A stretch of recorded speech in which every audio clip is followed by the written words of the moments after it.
Allez, je te laisse t'asseoir. Alors, il n'est pas prêt encore, hein. Tu veux le zoom? Le zoom n'est pas prêt. Il prend un certain temps Oui, vas-y. à démarrer.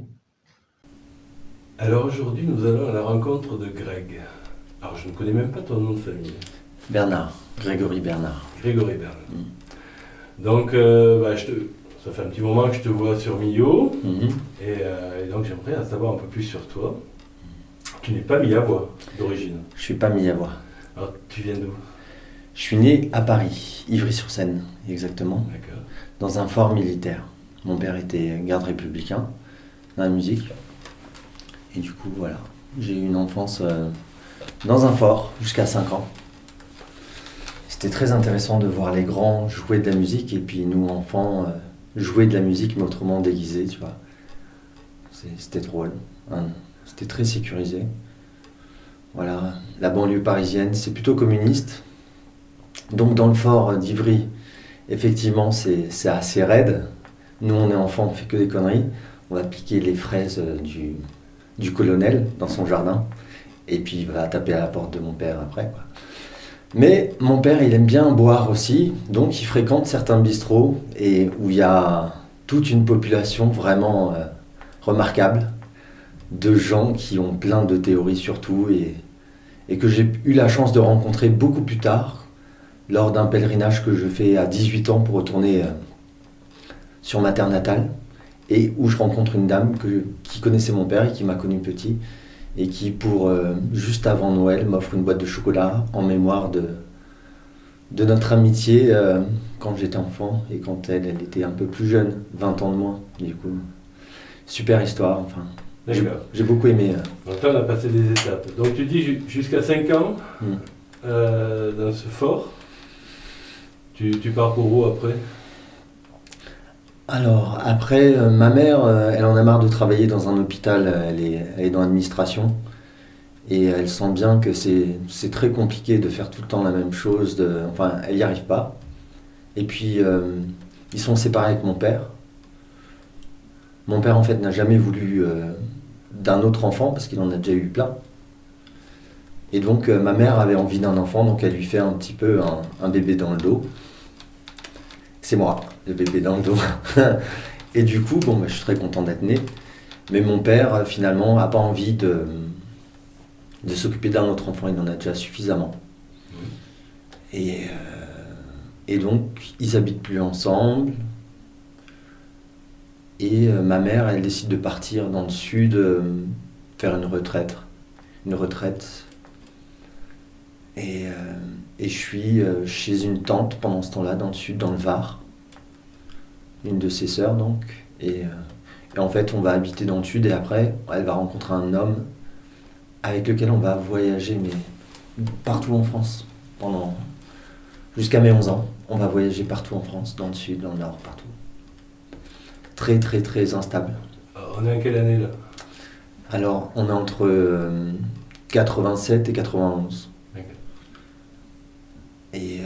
Et là, je vais vraiment connaître, à 7 ans, de 7 ans à 11 ans, je connais la liberté totale. Je fais ce que je veux. Je suis livré à moi-même. Le soir, mon beau-père, il boit et il est insupportable. Il est plutôt violent avec ma mère. Donc, des scènes très difficiles à vivre. Et moi, à 7 ans, je suis déjà un petit homme qui dit à sa mère « Écoute, maman, il faut partir. On ne veut pas rester là. » J'ai déjà les réponses. Mais elle ne sait pas. Elle a peur de partir toute seule. Elle croit qu'elle n'a pas les ressources pour m'assumer, pour s'assumer seule. Elle a une certaine dépendance envers lui. Je ne sais pas exactement, je ne suis pas dans la peau d'une femme battue. Mais c'est quelque chose de très, très complexe à mon sens. Je ne suis pas rentré dans sa peau, toujours. Je suis incapable de savoir exactement ce qui s'est passé pour elle, mais toujours est-il qu'elle a décidé de me placer à l'âge de 11 ans, parce qu'elle voulait quelque chose de mieux pour moi. J'ai toujours connu son amour, un amour très, très doux, très magique. J'ai toujours su qu'elle m'aimait.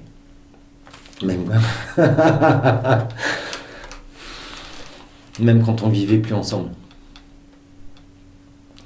Mais bon, je me suis demandé pourquoi, longtemps. Pourquoi? Maintenant, c'est une question que je me pose plus. Et c'est très important pour ma construction mentale. Je sais déjà que on va vivre des choses qu'on n'a pas choisies sur Terre. Et comme quand on est en mer, tu vois, il y a des vagues. Des fois la mer est plate, des fois elle est immense. Et ce qu'il faut, c'est savoir si on reste sur le bateau ou pas, si on veut que le bateau soit bien guidé pour pouvoir résister au vent, résister à la mer, résister au ciel, résister au soleil, résister à tous les animaux qu'il y a dans ces abysses. Être marin, ça m'a permis de comprendre ça. Donc voilà, je passe du coq à l'âne. Mais c'est très drôle parce que voilà, vers 37 ans, Tu sautes beaucoup d'années là quand je saute beaucoup d'années, mais c'est tellement lié tout ça. même. D'accord. Je te laisse dénoudre, Ouais. découdre tout Voilà. À 37 ans, je pars en mer pendant 1 an avec un capitaine, qui est le père de ma chérie de l'époque. Et là, j'ai appris des choses sur moi-même, sur comment vivre sur Terre, en vivant sur la mer. C'est-à-dire, voilà, il va y avoir une guerre, il va y avoir une apocalypse, il va y avoir quelque chose. Ok, ça, c'est là, c'est évident. Maintenant, comment on fait soi pour vivre avec? Quel positionnement on prend pour être bienveillant, pour rester en harmonie, pour être équilibré, comment on cultive son jardin, comment on fait pour être heureux, pour pouvoir encore vivre, même en temps de guerre, des choses magnifiques. On n'a pas choisi la guerre, c'est pas nous qui l'avons instaurée. Mais c'est là. Je vais reprendre quand même l'ordre chronologique de cette histoire. T'as raison. 11 ans, Mm. tu es placé? Oui. Ça veut dire quoi en fait, tu es placé? Ça veut dire que ma mère m'amène dans une famille d'accueil. Une famille d'accueil où il va y avoir plein d'enfants qui ont subi des violences, voilà, dont les parents gèrent plus. Et donc c'est l'État qui me prend en charge, qui paye des familles spécialisées pour s'occuper des enfants abandonnés ou Donc là, tu le vis à 11 ans, tu le vis comment cette nouvelle famille? Comment ça s'est passé d'ailleurs? Comment ta mère t'a amené la chose? je pense que c'est l'école, c'est la directrice de l'école qui voyait que je faisais énormément de bêtises et je pense que je faisais plus mes devoirs. Enfin, il y a dû avoir une grosse relâche et donc ça s'est senti. Elle a parlé à ma mère, elle a dit qu'elle pensait que c'était souhaitable que je sois placé en famille d'accueil pour pouvoir continuer mon cursus scolaire et mon épanouissement. Ma mère a accepté. On est passé devant un juge pour enfants et j'ai compris que pour moi c'était souhaitable que je suive la vie de toutes ces grandes personnes qui me proposaient un avenir soi-disant plus équilibré. Et effectivement, je suis content de mon parcours. J'ai réussi à me sortir la tête de ce brouillard de questions, de marasmes, de grandes personnes, alors que j'étais enfant. Bon, il m'a fallu du temps et beaucoup de temps. D'autant que cette famille d'accueil n'était pas forcément très tendre non plus. Elle avait une certaine rigidité, une dureté. Pour que ça soit facile, quand il y a 10-15 enfants dans la baraque, il faut que ça file droit. Donc la moindre suspicion, c'était une baffe dans la gueule et quelque chose comme ça. Et quand je te dis une baffe dans la gueule, c'était bien plus que ça. Mais nous, à l'époque, on savait pas. On pensait qu'on avait fait une bêtise et que c'était mérité de se faire taper. En réalité, on l'appelait flipper, tu vois. Tac, tac, tac, tac, tac. Elle s'en prenait à un enfant et tant qu'il n'avait pas baissé la garde, qu'il n'avait pas... qui s'était pas soumis, elle continuait à le taper, quoi. Voilà. Comment tu vas considérer dans cette famille les autres personnes, enfin les autres enfants qui sont là? C'est pas des demi-frères, c'est pas des... Comment tu vas les considérer en fait? Comme des compagnons de jeu, Comme des humains, comme des enfants qui ont vécu des choses très graves. Des enfants qui ont été mis sur le balcon en plein hiver, qui ont eu des triples pneumonies. Des enfants en souffrance. Moi, je suis l'enfant qui est le moins souffert dans tout ce groupe, je pense. Et qui est le plus de résilience en plus. Donc je suis au sein de cette communauté d'enfants et de grands. Je crois que j'incarne la justice. J'incarne vraiment la justice et je sais me faire entendre et me faire respecter. J'ai aucune peur de qui que ce soit et pour moi c'est normal. La justice c'est quelque chose de normal pour moi, qui doit être, qui est fondamental. Et si elle n'est pas présente, alors je hurle. Je hurle.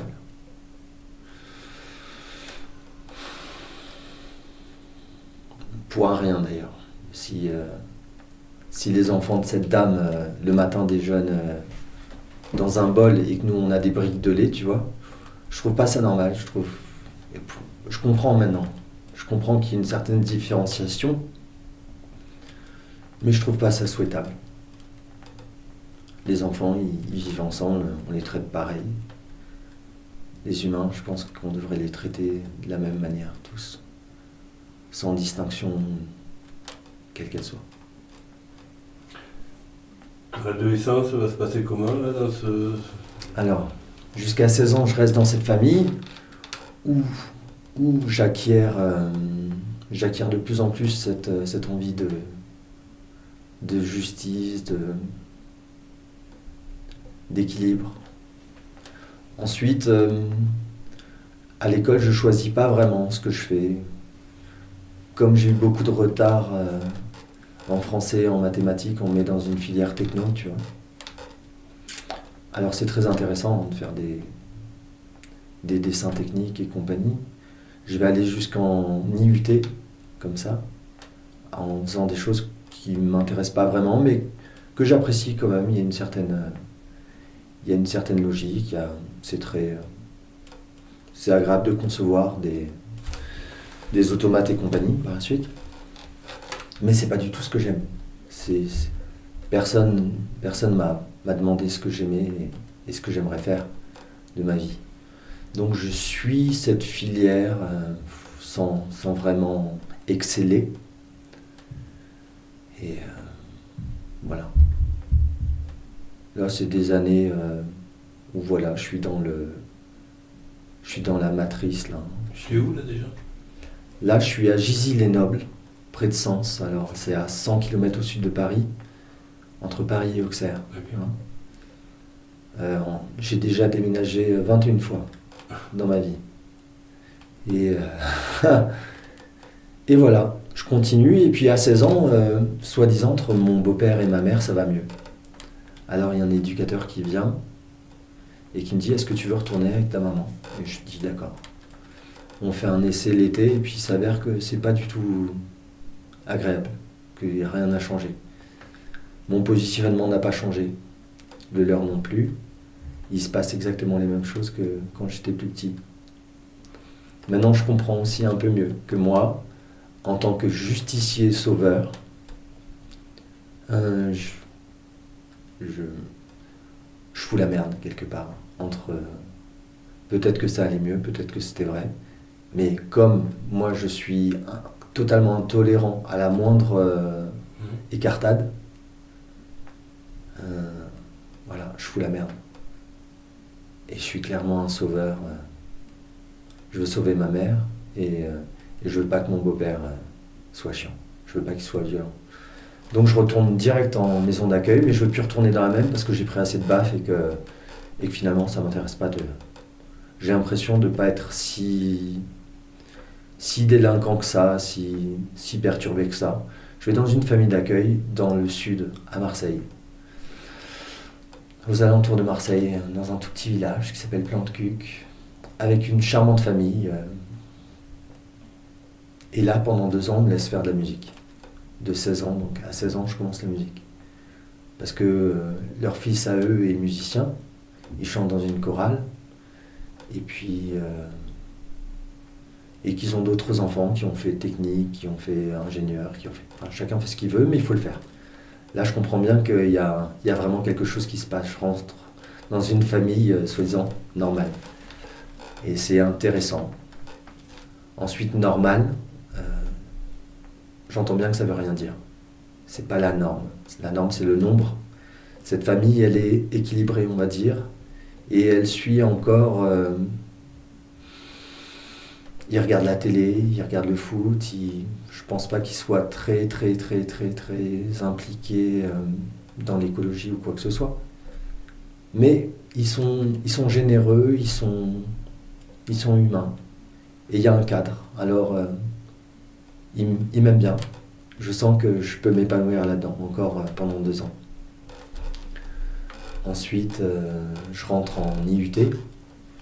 Et là, j'estime que j'ai assez été en prison, tu vois. C'est parce que j'ai l'impression d'avoir été en prison quand enfant, on ne pouvait pas sortir de chez soi, tu vois. La période 91-96, j'étais dans une famille d'accueil, on n'avait pas le droit de sortir. Des fois, on allait sur le stade de foot pour aller jouer au foot entre nous, mais je ne rencontre pas d'enfants, alors qu'avant, j'étais totalement libre de 7 à 11 ans. Donc là, quand il s'agit de faire des études en IUT, ça demande beaucoup de travail personnel. Et j'ai plus du tout envie. J'ai plus du tout envie de travailler quelque chose que j'aime que moyennement. Les profs me disent, bon bah t'as qu'à aller en BTS, t'auras plus besoin de travailler là, tu auras ton diplôme tranquille, tu pourras faire la fête. J'accepte. J'ai mon BTS. En 2 ans, en ayant fait beaucoup la fête et en ayant rencontré plein d'amis. On est à Aix-en-Provence là. Et je rencontre la terre entière. Madagascar, la Russie, l'Amérique du Sud, l'Espagne. Enfin, il y a des étudiants qui viennent de partout dans le monde et c'est très agréable de côtoyer toutes ces populations, cette joie de vivre, ces gens qui veulent apprendre, qui apprennent et qui voyagent.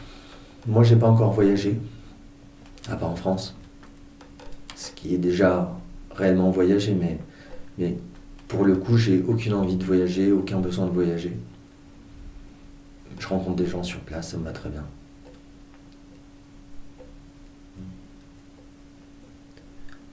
Et, ayant mon BTS, je commence à faire un stage dans une entreprise où je suis censé concevoir des machines pour alléger la charge de travail des employés. Donc c'est une machine là qui doit faire des rideaux électriques. Alors, mais en faisant ce stage, je me rends compte qu'il y a des gens au bout de la machine qui remplissent et qui vident cette machine et que le travail n'est pas du tout intéressant pour eux. Et moi qui avais envie de faire des machines pour éviter de travailler, tu vois, je me rends compte qu'il y a une grosse charge de travail aussi pour ces gens qui sont au bout de la chaîne. Du coup, je me dis non, mais j'ai pas du tout envie de faire ça. Du coup, j'exploiterai jamais ce BTS et ses compétences techniques. Mais par contre, j'ai un voisin de chambrée qui fait de la trompette et qui me dit qu'il est en musicologie. Alors, je me dis, bon, bah, je crois que j'ai envie de faire musicologie. Je pars en musicologie. La première année, je bosse à fond pour rattraper toutes ces années de culture délaissée. Je bosse pour le solfège, pour l'harmonie, et j'ai ma première année sans problème. Et la deuxième année, vu que ça y est, je commence à m'installer, je me dis, je vais commencer vraiment à faire la musique que j'aime.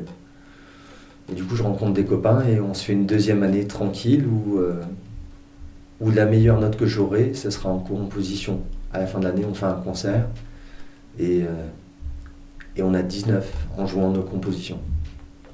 19 sur 20. Le reste, on n'a rien foutu. On n'a rien foutu de l'année, donc on redouble tous ensemble, mais on est content parce qu'on fait encore de la musique. On n'a plus de bourse, alors il faut travailler, il faut bosser. Je travaille dans une station essence. À quelle année là? Là, on est en 2000. On est en 2000. Ouais. On est allé faire un tour à Paris pour le passage à l'an 2000. Il y avait beaucoup de gens. Voilà. On a mangé au restaurant japonais tous ensemble. J'ai changé d'amis. Du BTS jusqu'à la fac de musique, j'ai changé d'amis. J'ai changé de vie. Et je me rends compte aussi maintenant que j'ai changé plusieurs fois de vie. Plusieurs fois, j'ai changé d'amis. Et j'ai tout quitté. Et je revis quelque chose de nouveau, comme si à chaque fois il y avait une métamorphose, des prises de conscience et qui me permettent de mieux comprendre et de mieux vivre. Du coup, là, je suis avec des gens que la plupart des gens pourraient considérer comme des hippies, mais c'est pas des hippies. C'est des gens qui font c'est plus la bohème. Là, on est à Marseille. Entre Marseille et Barcelone, je commence les voyages, l'Italie, l'Allemagne. Je fais de la musique, je voyage avec la musique, avec un groupe qui s'appelle Maison Rouge. On peut voir des vidéos sur YouTube. Et là, oui, je commence à me faire traîner, voilà. Et j'ai une amoureuse qui me propose d'aller au Népal. Moi qui n'avais pas trop envie de voyager, je commence à faire des grands voyages. Cette amie, qui est mon amoureuse à l'époque, me fera traverser 2 fois l'océan, tu vois, en bateau, avec son papa. Et voilà, et on s'apprend mutuellement. On réfléchit sur le monde et on apprend. On vit en colocation, on croise plein de gens. À Marseille, on est très dans l'ouverture. On organise des fêtes qui s'appellent les clandestines. Chaque nuit de pleine lune, on invite au début quelque chose comme 400 personnes à venir faire la fête dans un lieu qu'on estime sacré. Un lieu magnifique, où on va être éclairé par la pleine lune, pendant 2 heures de marche, où il faut monter et redescendre le lendemain matin. Où il faut monter à manger, à boire, les instruments de musique. C'est une véritable expédition. Et ça devient un rendez-vous très sympathique, où on demande la permission à personne pour exister et pour vivre, pour célébrer la vie. C'était au moment des solstices? Ou c'était à quelle période? Toutes les pleines lunes. Les pleines lunes, ok. Tous les mois. Ouais. La célébration du cycle. Et puis de la nature, parce qu'on est à Marseille et qu'il faut sortir, de la ville. Je sens que c'est trop ville. Donc ces fêtes magiques. Petit à petit, ça demande beaucoup d'organisation et je me dis quand même, ça m'embête un peu d'avoir à ramasser les déchets de tout le monde le matin pour que le lieu reste vivable, reste propre, respecté, pour que ce lieu sacré qu'on a investi, qu'on a aimé, où on a fait la fête, voilà. Je trouve que là, il y a un petit décalage entre les participants et l'organisation. Du coup, je décide d'alléger l'organisation de la fête. Je fais plus du tout de com, je fais du bouche à oreille, je fais plus du tout de programmation. Les gens qui viennent, ils s'investissent à fond. S'ils ont envie de faire des massages, s'ils ont envie de faire de la musique, du théâtre, ils font ce qu'ils veulent. Moi, j'organise plus rien. Je dis tel lieu, à partir de telle heure, et voilà. Et ça se passe très bien. On est beaucoup moins nombreux.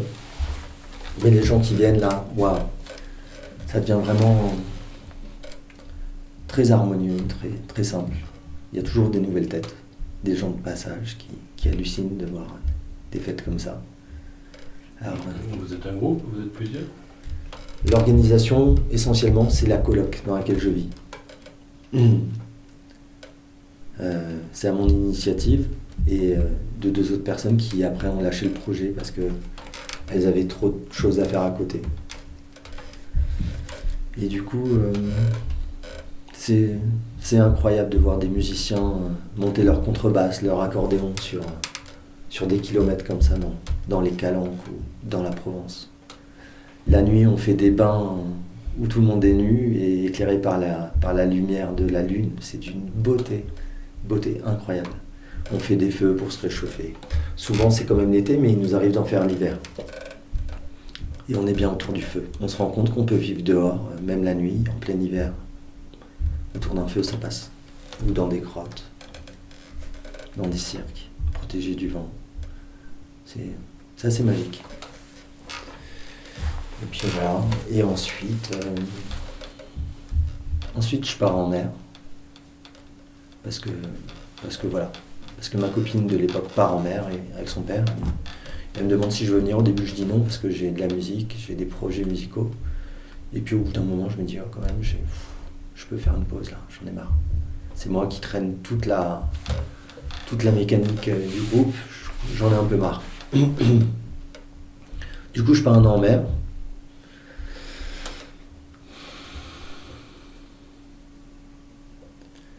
Et là, ouais, un apprentissage difficile. Le capitaine qui a bossé dans l'armée et qui est très rigide. Nous qui sommes complètement flexibles. C'est un bel apprentissage de voir, bon là il faut être là et on n'a pas à parler, on n'a pas à discuter, on fait ça. Et je comprends la nécessité quand il y a 20 mètres de mer derrière. Mais bon, je trouve quand même que c'est un peu trop rigide. On a failli se faire débarquer 3-4 fois chacun sur des îles désertes, dans les Bahamas ou je sais pas où. On est passé par le Cap-Vert, les Canaries, tout l'arc antillais, les Caraïbes, la Jamaïque, Cuba, Bahamas, Bermudes. On traverse l'océan à nouveau et aux Açores. C'est génial, on voit beaucoup de poissons. Vous étiez combien sur le bateau? 3 en permanence, et il y avait des invités qui venaient faire une escale. Super expérience. Et puis je reviens et j'ai plus envie d'habiter à Marseille. J'étais bien moi en mer. Du coup, je décide d'habiter à la périphérie de Marseille, à l'Estac, où j'ai encore... je suis à 10 mètres de la mer, je vois les dauphins qui viennent le matin au bord de chez moi. Je vois une baleine un de ces matins aussi, mais qui devait pas aller bien. Et je suis content, je reste là un an un peu ermite, jusqu'à ce que je retourne dans la coloc, une espèce d'appartement immense où on vit tous ensemble, très sympa, où il y a une bonne entente, on s'arrange, on fait les courses ensemble, on fait à manger ensemble, voilà, on continue de vivre en communauté quelque part, à l'intérieur de la ville. Je rencontre une femme avec qui on va avoir un enfant, et avec qui c'est pas simple. Une histoire d'amour passionnel. Moi je suis en mode sauveur, elle est éduque, et elle veut sauver l'humanité. Ça c'est ma vision. Et elle bosse beaucoup pour sauver les gens. Et moi j'essaie de la sauver elle. J'essaie de lui dire non, on va avoir un enfant, il faut peut-être lever le pied un petit peu. Mais non. Et puis c'est très difficile, il y a beaucoup de passion, de déchirement. On perd l'enfant à son 4e mois de grossesse. Et c'est très dur. Elle perd son frère peu de temps après, dans un accident d'avion. Là, on est à contre-courant. On se prend des vagues, je sens vraiment qu'on rame à l'envers de la mer. Tu vois, on ne suit pas le surf. Alors du coup, on se prend la tempête dans la gueule. Et ça fait très mal, ça fait très mal. Moi, je sais plus où je suis là, je suis complètement perdu. Elle veut plus de moi, elle veut plus me parler. Je viens de perdre mon enfant, la femme que j'aimais. C'est très très dur. Et j'ai un ami qui va voir une autre amie à lui qui est mystique. Qui est mystique du genre qui voit des choses, je sais pas exactement quoi, ça m'intéresse pas tant. Mais je le suis parce que je l'aime bien cet homme. Et cette femme, elle me parle et elle me dit des choses dont écoute, toi, je sens que ça te ferait du bien de méditer un petit peu, de t'ancrer, tu vois. Donc elle me donne une méthode de méditation, debout, où je ressens, tout en respirant, à peu près tous les chakras, toutes les parties de mon corps, en quelque sorte. Et puis où je sens le centre de la Terre et le centre du cosmos, pour peu qu'il y en ait un. Je fais ça en respirant. Je commence à faire ça donc sur le vieux port de Marseille. C'est là que je commence la méditation. Pendant 3 ans. Pendant 3 ans, il y a cette femme qui me hante. Et la seule aide que j'ai, c'est la méditation pour m'en détacher. Et puis pour retrouver un équilibre, pour retrouver une envie de vivre. À Marseille, je trouve plus du tout d'attrait dans cette ville où j'avais déjà festoyé pendant 10-15 ans. Du coup, méditation au bord de mer, tous les soirs. De là, il y a une petite communauté qui se crée au soleil couchant, où moi je regarde le soleil se coucher tous les soirs pendant plusieurs heures. Et où je médite, où je suis bien, je suis équilibré et lumineux. Il y a des gens qui vont faire leur yoga, il y a des gens qui vont jongler, il y a des gens qui vont faire de la musique tout autour. Je rencontre de nouveaux amis, sans perdre de vue ceux avec qui je vis, qui eux sont beaucoup moins mystiques que moi. Là, je commence à me rendre compte que je suis mystique et que je suis un grand mystique. Et en plus, j'ai l'impression que mon point de vue est le seul véritable à être sensé et juste. Alors, j'ai plein d'embrouilles avec plein de gens. Je vais faire une transhumance, je retourne le cerveau de tous les bergers et tout, ils veulent plus me voir. Mais c'était génial. La transhumance, c'était magnifique, magnifique. C'est comme la mer, c'est les plus beaux instants de ma vie. Franchir des horizons, marcher tout doucement, faire le campement. Je regrette un peu d'avoir été si rigide. Maintenant, j'ai l'impression d'avoir compris que chacun a le droit d'avoir sa vérité et que c'est même nécessaire. J'ai une image qui me vient, c'est le cercle. On est tous en cercle autour d'une statue, d'un totem par exemple. Un totem est multiface. Il y a plein de symboles, de visages, devant, derrière, sur les côtés. On est tous en cercle autour de ce totem. On ne verra pas la même chose. Personne ne verra la même chose. Mais en revanche, en parlant ensemble de ce qu'on voit, on peut imaginer se rapprocher du réel, de ce qui est. Chacun voit ce qu'il voit, chacun a son parcours de vie, selon son positionnement, selon ses croyances. Voilà. Alors maintenant, quand quelqu'un me parle, je cherche pas à lui dire non, c'est moi qui ai raison. C'est bien ce que tu dis, hein, c'est génial, mais non, c'est moi qui ai raison. Voilà, je fais plus.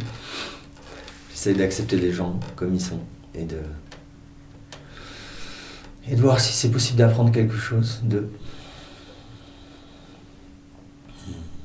Comment ça se passe après donc l'Estac, Voilà. Marseille.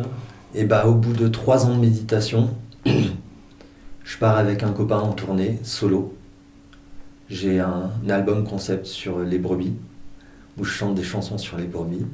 Je suis amoureux des brebis, elles sont amoureuses de moi, tout ça, l'histoire d'amour classique. Et lui, il est peintre, il est très drôle aussi, et on est vraiment 2 joyeux lurons qui allons de festival en festival et en faisant de la fête. Et je viens juste de passer un printemps mystique où je suis allé me purifier dans une rivière près de Bucarache, tu vois, et où j'ai appris l'énergie, le plexus, où j'ai appris la catharsis, c'est-à-dire sortir toute ma haine, toute ma colère, enlever mes carapaces. Quand j'avais 20 ans, je pense que j'étais vraiment borderline. Il se peut qu'il y en ait qui croient que je le suis encore, et ils ont sûrement raison. Mais à 20 ans, je l'étais beaucoup plus. Et donc, là, pendant des années, j'étais dans un mouvement militant où je me suis fait beaucoup de mal, tu vois. Le 11 septembre, tout ça, c'était... Oh là là, quelle horreur! Quelle horreur! Les familles des victimes qui essayent de trouver des réponses et qui n'en trouveront jamais, avec le secret qu'il y a autour de cette affaire. Moi, ça me dégoûte totalement de la politique et je décide de plus du tout me sentir concerné par tout ce qui se passe autour de moi. C'est trop d'informations pour un seul être. Je regarde plus la télé, je m'informe plus et je vis ce que j'ai à vivre en essayant de cultiver mon jardin le mieux possible, philosophiquement et en achetant le plus éthique possible, le plus... Voilà, j'ai pas envie de saccager la terre, j'ai pas envie d'être un consommateur. Donc j'essaye de cultiver mon jardin. En respirant toujours comme j'ai appris à le faire, en méditant. Je me suis rendu compte, c'est mon point de vue et il y en a d'autres, que par exemple quand on respire, on n'angoisse pas. Quelqu'un qui respire bien, il n'angoisse pas. Il n'y a pas des pensées néfastes qui viennent dans son cerveau et qui le polluent. Alors je continue à respirer, je prends les vagues, j'essaye de les négocier. Je négocie la vie. Et donc, me voilà avec cet ami où on fait la fête en tournée, tati, tata, dans tous les festivals. Et là, je rencontre une femme où je vais apercevoir une lignée de femmes que j'ai aimées. Je me dis, bon là, il faut que tu fasses gaffe. Prends tes précautions. Il ne s'agit pas d'essayer de la sauver, il ne s'agit pas d'aller trop vite en besogne. Vas-y doucement. Et puis, je décide de rester un peu avec elle la journée. On est dans un festival qui s'appelle le Festival du Voyageur Lent, au Kellar.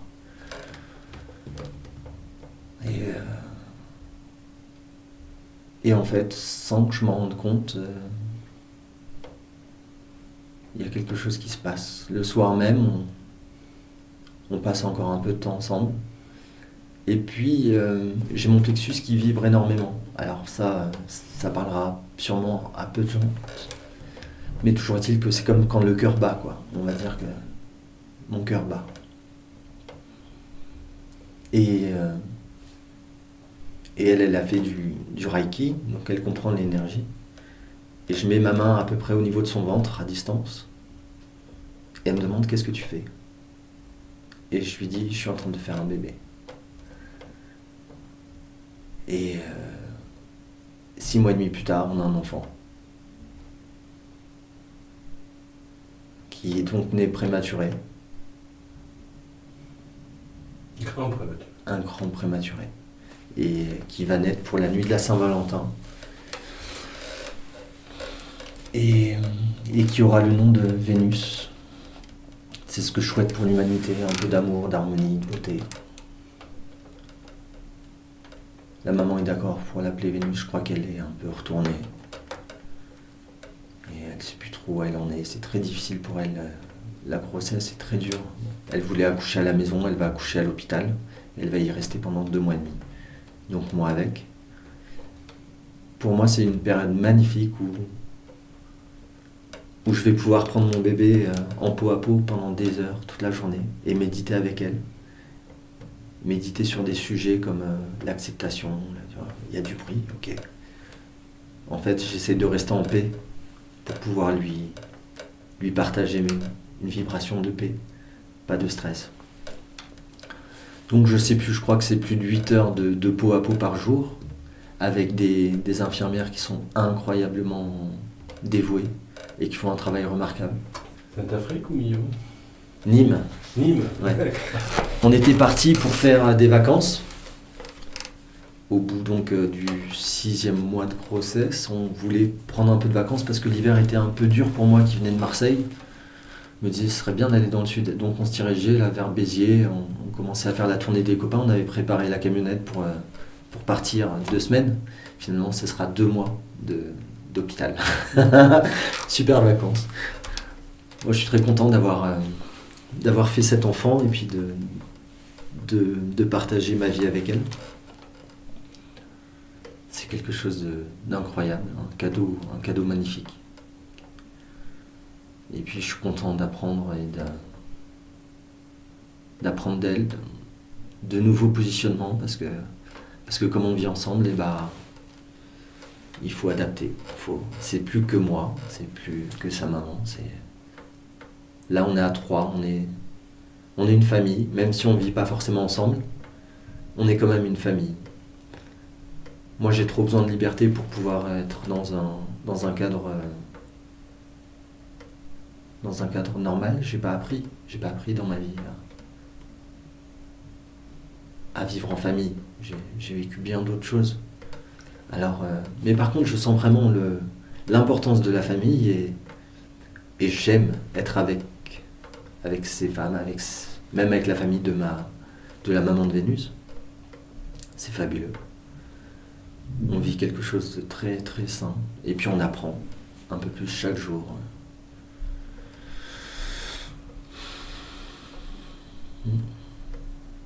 Donc j'arrive sur Millau, comme ça.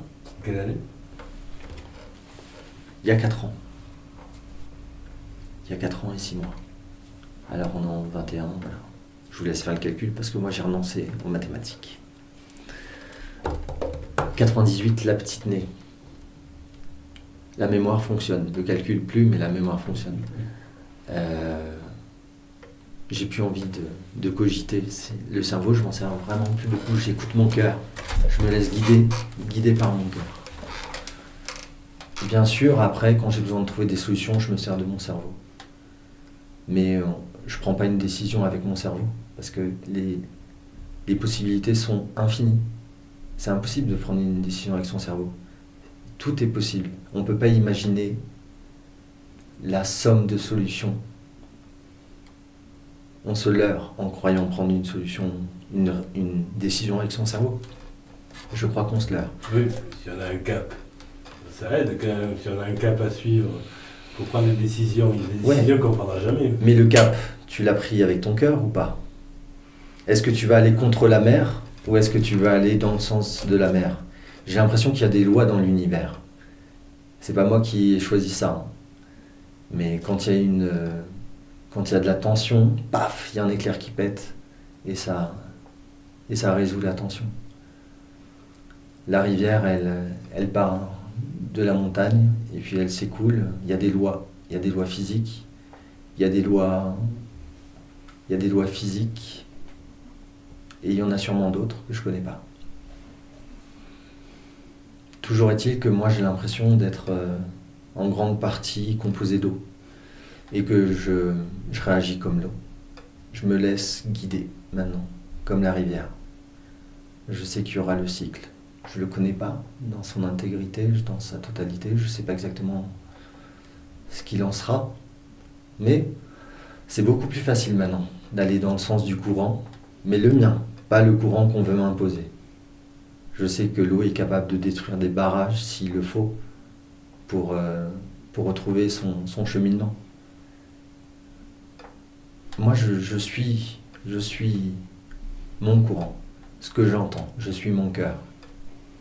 En respirant bien, en essayant de faire du ménage dans mon esprit, quelquefois torturé. Dans des vies contraintes, c'est très difficile de dire ce que je dis. C'est sûrement même impossible. Moi, j'ai choisi ma profession, je suis musicien. C'est pas que facile. Là, par exemple, je fais du Brassens et compagnie, dans des EHPAD, dans des cafés-concerts, et j'apprends, je continue d'apprendre. Je vais voir des gens, je vais faire de la musique pour eux, mais je les reçois.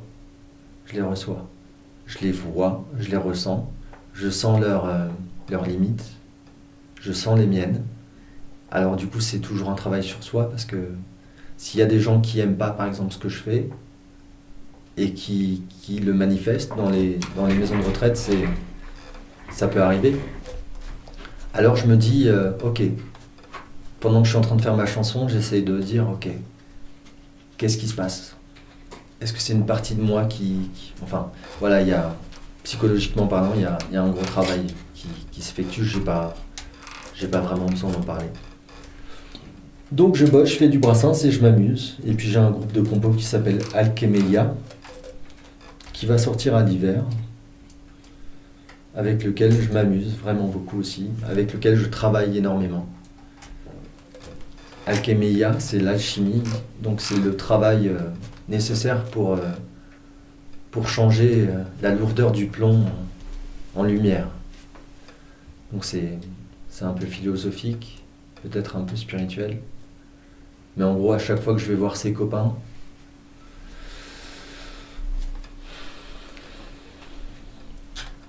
on cultive de l'harmonie, on cultive de la joie, de la paix. C'est pour ça qu'on s'appelle Alchemeia, alchimie. C'est le nom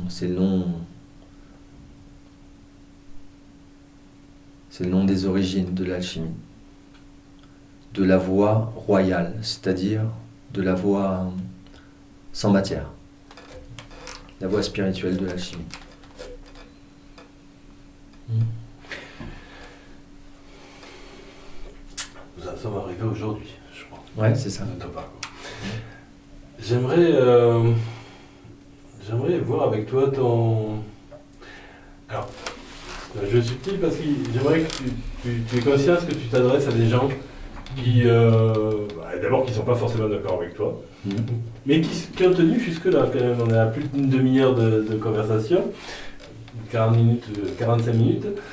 Donc, s'ils ont tenu jusque-là, voilà, j'aimerais que tu nous donnes ton point de vue, sincère et en même temps avec cette idée que tu parles à des gens qui ont pas ton expérience, qui n'ont pas ton parcours.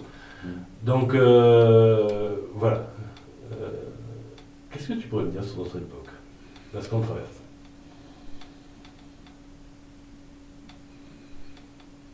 J'ai l'impression qu'on est dans une époque où les gens ont besoin de contrôle, de diriger leur vie. Dans une époque où beaucoup de gens ne croient pas en Dieu.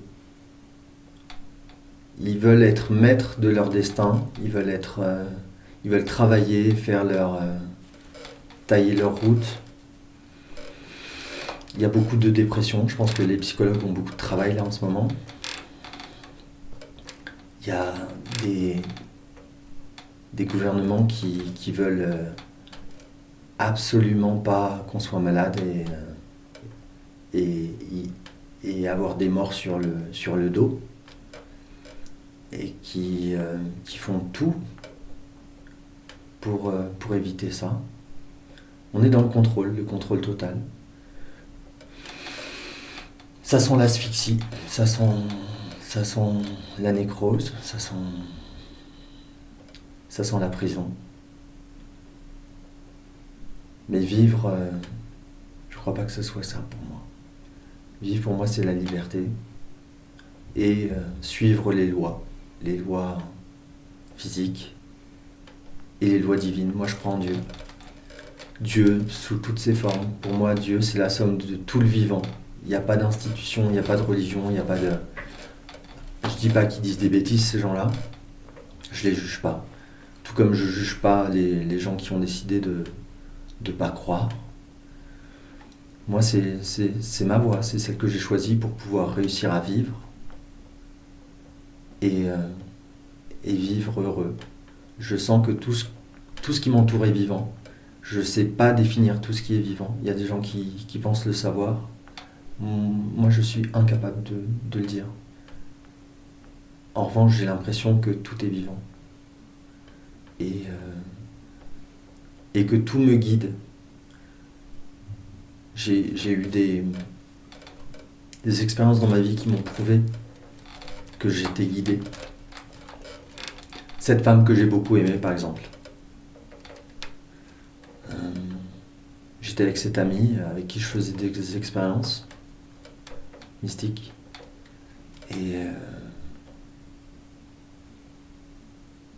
je savais plus du tout où j'en étais. J'étais vraiment déboussolé à l'époque.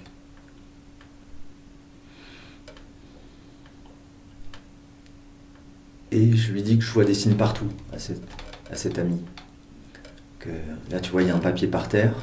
Ça se trouve, je le prends et c'est son numéro de téléphone. Et je lui dis en même temps que je ramasse le papier, je sais pas si je dois l'appeler ou pas. Parce qu'elle veut plus me parler, je viens de la croiser, elle veut plus me parler. Et moi, je sens que j'ai un besoin. C'était encore avant la méditation. Ça, c'est l'un des moments de ma vie qui m'a fait comprendre que j'étais guidé. Je ramasse le papier qui était plié, je l'ouvre et il y a son prénom et son numéro de téléphone en vert. Je regarde sur mon téléphone voir si c'est le bon numéro. C'est le bon numéro. Et je fais, tu vois, et on n'en revient pas tous les deux. C'est complètement fou. On est sur la Canebière. C'est une ville qui atteint le million d'habitants, je crois. Donc il y a peu de chances, statistiquement parlant, que je tombe sur son numéro, et pourtant c'est ce qui arrive. Là, je sens vraiment que je suis guidé. Et tous les signes que j'avais vus avant, je commence à les considérer autrement. J'ai l'impression que c'est comme notre corps. La programmation de l'eau, je crois qu'on en parle beaucoup en ce moment. Moi, j'ai pas les informations, j'ai pas Internet, j'ai pas la télé, ça m'intéresse pas. J'apprends la vie sur le terrain. Donc, comme cette conscience qu'on a, personne ne remet en cause le fait qu'on ait une conscience qui nous est personnelle. Et pourtant, cette conscience, selon si on est positif ou négatif, elle va sûrement influer la vie de chaque cellule. De manière concrète, en maladie, en cancer, voilà, je ne sais pas exactement, je ne suis pas médecin, mais c'est l'image que j'ai. Et j'ai l'impression que la somme de toutes les consciences du vivant, comme ces petites cellules qui ont une petite conscience, elles créent une conscience supérieure qui fait le travail pour tout le monde. C'est-à-dire que c'est l'union de toutes ces consciences qui permet l'osmose, l'harmonie.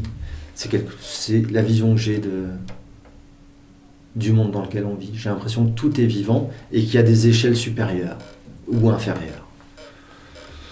Après, en dire plus, ce serait m'aventurer dans un domaine inconnu que je ne connais pas et il n'y a pas besoin d'en dire plus. Le reste, c'est des croyances, c'est d'autres croyances. Et donc, pour en revenir au sujet, dans cette ère de contrôle, moi je dis non. Je pense que j'ai besoin de respirer, j'ai pas besoin de masque. J'ai besoin de respirer pleinement. Je pense que la nature est parfaite. C'est pas moi qui ai inventé les pommes, c'est pas moi qui ai inventé les arbres, c'est pas moi qui ai inventé l'eau. Ou alors, une partie de moi, comme la somme de tout ce qui est construit. C'est nous qui avons tout inventé quelque part, mais ayons l'humilité de ne pas vouloir tout contrôler et de se laisser guider, de se dire que la vie est bien faite. C'est sûr que si on pense que la vie est mal faite, alors là, il faut absolument la façonner pour qu'elle soit mieux faite. Mais j'ai l'impression que tout ce qui est guerre et compagnie, à chaque fois, c'est des choix humains, des choix de gens qui respirent peut-être pas bien et qui sont angoissés, qui ont des peurs incroyables. C'est notre premier aliment, l'air. Si on respire mal, on est mal alimenté, on pense pas bien. Je pense que le masque, c'est une aberration. Je comprends que ça puisse aider à limiter le virus. Ensuite, si le virus est là, c'est qu'il doit être là. Il est là, en tout cas. Et moi, j'ai eu le Covid cet été. J'ai fait 2 semaines de sieste. Ça m'a calmé. Je crois que toute chose a une utilité. On peut dire, ouais, c'est pas bien le Covid, c'est bien le vaccin, on peut dire ce qu'on veut. Et puis on peut aussi arrêter de juger et de respirer. Et puis Accepter qu'on n'est pas maître de toute chose. Accepter qu'on ne peut pas tout contrôler et que ça n'a pas d'utilité réelle. La preuve, c'est que il y a 100 ans de ça, il y avait des centaines de variétés de pommes et que maintenant, pour le commerce, il n'y en a plus que peut-être une dizaine ou une vingtaine. Que les sols meurent parce qu'on les cultive de manière trop intense en mettant des pesticides. Alors que là, ce qui a le plus de valeur, c'est le bio. Et on sait qu'on peut produire aussi en bio de manière conséquente. Enfin, bio, en respectant la vie, quoi. En respectant toute vie, qu'elle soit petite, grande ou... Là, il y a une mouche qui nous emmerde, paf, on la tue. Il y a des insectes qui bouffent notre récolte, paf, on les tue. Tout est cloisonné, tout est scellé, toute terre est propriété. Ok, c'est comme ça. J'avais une expression il n'y a pas longtemps, j'ai dit à quelqu'un, je trouvais on a beau dire, je trouve les scientifiques assez bourrins quand ils interviennent dans le vivant. Je pensais aux vaccins entre autres, dans la manière dont ils arrivent dans la cellule, enfin, quand on voit à quoi ressemble une cellule, toute la complexité que c'est. Et en règle générale, en fait, dans la vie de tous les jours, quand l'homme intervient, il est assez bourrin dans sa manière de faire. Il y a plein de paramètres qu'il oublie, qu'il ne prend pas en compte. C'est pour ça qu'il y a la femme. La femme nous aide beaucoup, il faut l'entendre, accepter son point de vue. Il se trouve qu'on est dans une société patriarcale et on a besoin de l'autre partie de la pièce, de l'autre point de vue pour créer l'harmonie, pour créer la vie. On a besoin du plus et du moins, du masculin et du négatif, enfin du masculin et du féminin. Et ouais. Oh, c'est clair, on sent que tu t'es protégé de la télé et de la radio tous ces derniers temps. Ouais. Est-ce que tu sais monter, alors justement c'est intéressant, hein, c'est presque un cas d'école, parce qu'aujourd'hui il y a très peu de gens qui sont déconnectés à ce point de la télé, de la radio, de toutes les infos qu'on nous balance. Est-ce que tu sens monter quelque chose de grave? Est-ce que tu vois, parce que tu nous as parlé de tes croyances à un dieu, un des dieux, un des divinités, est-ce que tu penses que finalement tout ça se retombe comme un chat qui retombe sur ses pattes?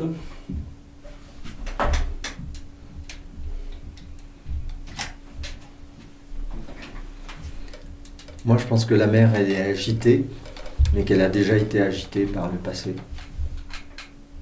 Je suis mon cap. Le reste, chacun choisit ce qu'il a envie de vivre. S'il veut aller vers des eaux calmes, s'il veut aller vers des eaux troubles, on peut essayer de gérer pour l'humanité tout entière le chemin à prendre, mais ça ressemble trop à des visions que j'ai pas envie de voir de nouveau. Moi j'ai un petit chemin, je le suis, et on est plusieurs à avoir ce petit chemin en tête et à le suivre. C'est très intéressant ce que tu viens de dire, je trouve, parce que en fait là, pour ceux qui écoutent la radio, la télé, on nous oblige à adhérer à une histoire qu'on nous soumet. Elle est comme ça, c'est l'histoire qu'on vous propose. Il n'y a pas d'alternative possible, il n'y a pas d'objection possible, c'est l'histoire, c'est celle-là. Or toi, justement, en étant protégé un peu de tous ces médias, tu te recentres complètement sur toi et tu nous conseilles d'en faire autant. Moi, je suis centré sur moi, mais en mode canal. C'est-à-dire que j'écoute ce qui se passe. J'essaye de bien respirer pour être le plus calme possible, le plus fonctionnel possible. Et de voir les solutions qui me sont proposées, que j'entends. Et les solutions que j'entends, c'est le retour à la terre. le retour au vivant, mais au respect du vivant, arrêter l'exploitation, et c'est ce que j'essaie de vivre au maximum. Après, chacun fait ce qu'il veut. Et simplement, il y a des lois. Et si tu prends tel chemin, tu sais que tu vas te prendre ça dans la gueule. Si tu prends tel chemin, tu sais que tu vas te prendre ça dans la gueule. Et celui-là, tu te prendras ça dans la gueule. Et puis, par chance, peut-être, dans tous les chemins, il y aura du bonheur aussi. Mais je sais quand même qu'il y a des chemins qui mènent au bonheur. C'est pas forcément facile. C'est jamais facile. Je crois que tout le monde sera d'accord là-dessus. Il y a des vagues. Il y a des grosses vagues des fois. Waouh! Alors ceux qui croient, ils prient, les autres, ils attendent. Et puis, bonne chance, quoi. En espérant que ça passe. Mais, quand il y a une vague, celui qui prend la vague à contresens, il peut être sûr d'engloutir le bateau. Celui qui surfe et qui évite la vague de front, il a plus de chances d'être tranquille.